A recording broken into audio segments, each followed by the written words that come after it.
জানাইছে মুন্নিকে মারি করি মারধর করি এরা ফাঙ্কা ঝুলে থুইছে। তারপর আমরা ইয়ান্তন খবর শুনি গেলাম, দেখি যাই যে এরা বাড়িতে সব পলাতন। আমার বোন কিভাবে মানে আপনার মৃত্যু হয়?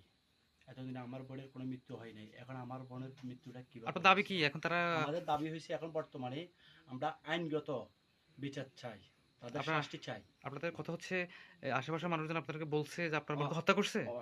ওনারা আমাদেরকে ফোন করছিল, ঠিক আছে, ওনারা আমাদেরকে ফোন করছিল। পুলিশ আপনাদের কি বলছে? পুলিশে আমাদেরকে বলছে যে এখানে এটা ফাঁসি দেওয়ার, এ ফাঁসি দেয় নাই, একে মানে হত্যা করা হয়েছে। এটা বলছে পুলিশ? হ্যাঁ, পুলিশ এটা বলছিল।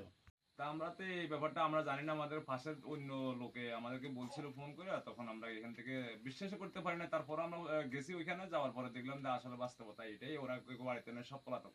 ওরা কি পুলিশ পর্যন্ত ওইখানে গেছে, পুলিশে ওইখানে 1 ঘন্টা পর্যন্ত ওইখানে ওয়েট করছে যে কিনা কয় এটাকে এরা কেউ আছে কিনা, কিন্তু একজনও নাই।